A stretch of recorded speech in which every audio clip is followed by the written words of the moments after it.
Welcome everyone, this is Kerjims channel. Now we are back to our episodes of two semi-reality champions and comparison featured by Wild League of Legends versus the Mobile Legends Bang Bang. But before that, please like and subscribe to my channel and don't forget to click the bell icon so you will be notified to our new next episode. Let's do this!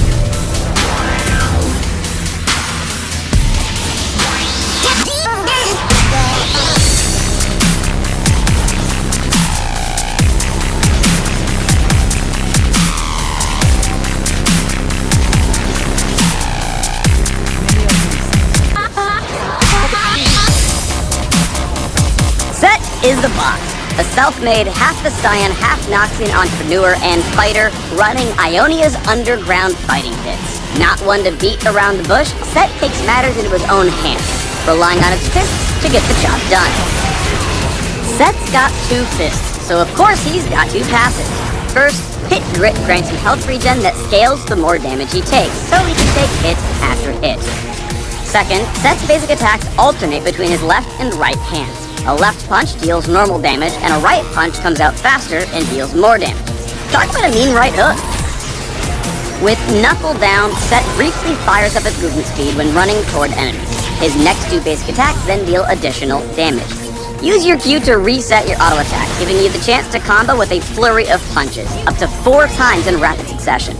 Left, right, Q, left, right, again, to his Haymaker. He passively stores damage he takes as Grit, which decays after a short amount of time. When activated after a brief windup, Haymaker lets loose a giant punch that expends all his grit, dealing true damage to enemies in the center and physical damage to enemies on the side. You could say it's a full grit punch! He simultaneously gets a rapidly decaying shield equal to the grit expended. And his grit, it's over 90%! What, 90%? Yes, 90%! That's what I'm saying! When Sett's grit hits 90% or higher, expect some visual flair from the boss to show off just how charged up he is for a fight. The Face Breaker grabs enemies on either side of him and smashes them into each other, dealing damage and stunning them. If enemies are only on one side, Face Breaker deals damage but slows them instead. Face Breaker works on enemy champions, minions, and monsters. Now kiss. Sett's ultimate is Showstopper. Sett grabs a target enemy champion and slams them down, dealing damage to the target and slowing all nearby enemies. The closer bystanders are to the impact zone, the more damage they take. If the grappled target had any bonus health, Sett deals a large portion of it as additional damage. When it comes to the ult, leave the small fries and go after the big contenders with Showstopper to deal the most damage.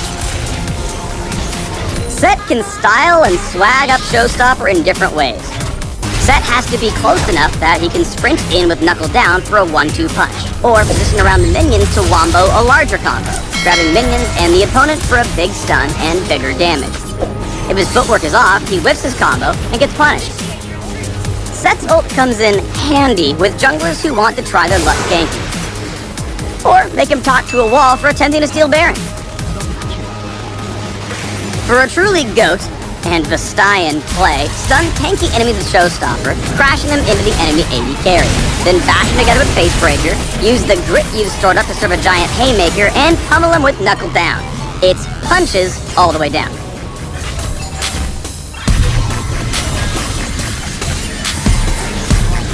But curiously, even before his playables, everyone fell in love with his design. Who would have thought that one of the most basic champions would become one of the most popular designs in 2019, even though he's getting released in 2020? Then again, it could be because Aphelio scared everyone away. I mean, who would you rather play? A champion you can pick up after one game, or a champion for which you need PhD in League mechanics to even lane safely? To the community, the answer is clear.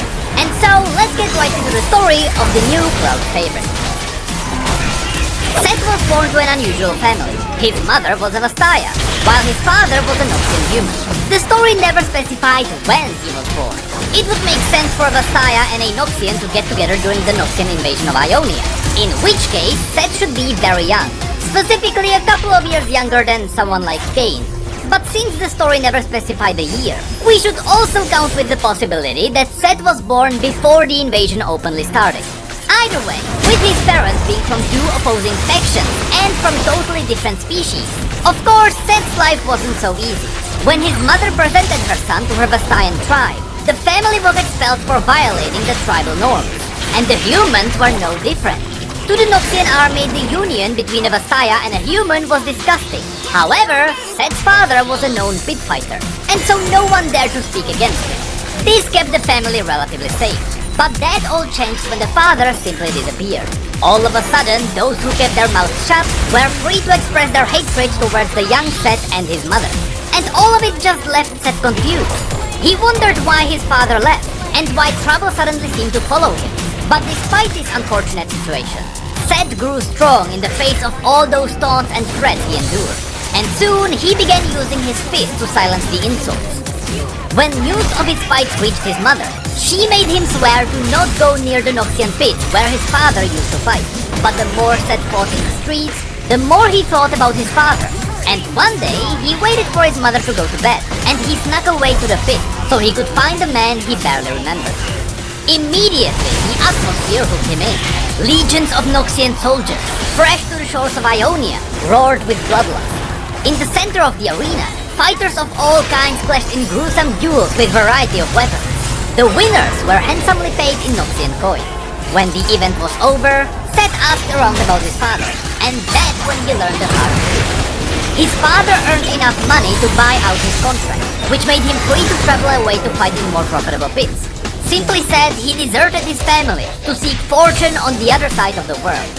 In that moment, Sett was burning with rage, and he asked the arena matchmaker to give him a fight, hoping that somehow his father would return, and Sett would be able to meet him in the pit. The matchmaker assigned the boy to the next fight, thinking he would be an easy takedown for one of his best fighters. But Sett proved him wrong. From the moment he threw his first punch, Sett became known as the Beast Boy Bastard, and he was now the newest sensation of the fighting pit. Even though Sett had no training in martial arts or close combat, his animalistic primal strength and ferocity were more than enough, and he leveled his opponents one by one like a battering ram, never abandoning the hope that one day he would fight his father. It didn't take long, and Sett became the undisputed king of the pit, with a pile of money attached to his name. Every night, Sett returned home and used the money to bring comforts to his mother. And since he swore he would never go near the pits, he had to lie about how he got the money. But it still warmed his heart to see his mother so proud of his success. He no longer had to do the job of a lowly servant. Even so, he was doing well, but he felt like he could do better. Being the king of the pit seemed like the highest status, but there was one more step he could make, and that's where the real money was. He could become the new owner of the pit. And so, one late night, after defending his title in front of a record-breaking crowd, Sett approached the Noxian matchmaker and presented his demands. He suggested that they grant him the control of the arena and its revenue. When they refused, Sett shut the doors and barred them up. Minutes later, the doors reopened, and the Noxians emerged after a beating with permanent injuries. There was one simple message on their bloodied lips: the half-beast was the new boss. After this incident, it was fairly easy for Sett to take control of the pit he once fought in. With this, the arena was open to a wider audience, and Ionians, who only recently had to get ready for war, walked into the arena, ready to pay to satisfy the urge they didn't know they had. Sett took full advantage of this newly found Ionian bloodlust, gathering wealth and power beyond his wildest boyhood dreams. And slowly, he transformed the pit into the hub of an underground empire full of gambling and violence. These days, the half-beast who dominated the pit now runs the entertainment with the same iron fist. Anytime someone challenges his authority, he personally reminds them where they stand. Every punch Sett throws is a blow to his old life, a poor life full of shunning, and he intends to make sure that old life stays down. That was the full story of Sett, but we still have a couple of things to talk about. First of all, on his main page, his race is considered Vastaya. That's because even though he is not a pure-blood Vastaya, a Vastaya is any being that is a mix of human and Vastaya Shirei. The proportions don't matter. The interesting thing is that when Sett's mother presented him to her tribe, they didn't accept him because he's not a pure-blood. But then again, the Vastaya aren't pure-blood either. They are only half-blood of their pure ancestors. So, I smell a bit of hypocrisy in the Vastaya tribe. Secondly, we should have a look at the related champions. Alistar is there for obvious reasons. He was captured by the Noxian Empire and he was put into one of their fighting pits. His story is extremely old, so we are not entirely sure where he's from. So if Alistar ends up being from Ionia, it is possible that Alistar fought in the same pit as Sett, before Sett became the owner. But the chances are that Alistar will end up being from the other continent. In his super old lore, Alistar was from the Great Barrier, which ended up being on the new map as well. But this time it is in Noxus.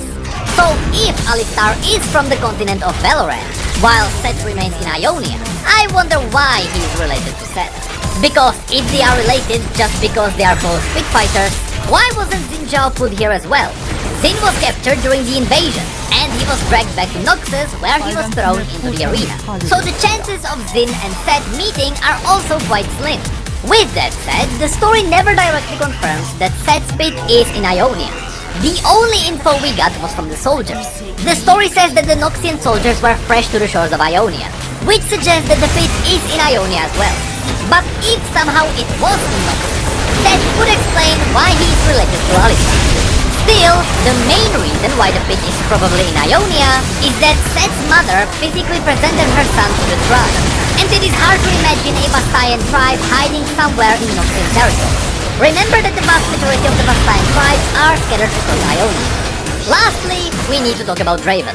Obviously, Draven is related to Sett because although Sett is the king of his own pit, Draven is the superstar of all Noxian pits. He's the pit fighter with the highest price tag attached to his name. And remember, Sett's father left his family so he could travel to the more profitable pits. And there probably isn't a more profitable pit than the one Draven fights in. Maybe that's why Draven is related to Sett. It is probable that that is where Sett will find his father. Unfortunately, that's not the only possible reason why Draven would be mentioned here. A lot of people believe that the unknown father that left Sett's family is Draven himself. Now, while this sounds like a really cool twist, there is a number of reasons why I don't think that will be the case. Sett's father was locked in the arena by a contract. He had to buy it out in order to leave. Draven wouldn't get locked in like a slave. But there are other reasons. Yes, I know that Draven's fur matches Sett. And yes, they both like to blow their egos. But you need to remember, not only does Sett hate his father, therefore he wouldn't copy his looks. But also, Draven spends a lot of his time with Darius and the rest of their squad. I don't think he would be able to have a private second life. That's not to mention that Draven having a serious relationship, the only person he loves is himself. On top of that, a love relationship with Vastaya. In the story where he fought against Lulu and Tristana, it became obvious how much he hates fluffy creatures. Even if the love relationship wasn't serious, I don't think Draven would be able to force himself to do it. You need to remember, everything in Legends of Runeterra is canon, and this is Draven reacting to a furry. Hello, and as always, thank you, come again.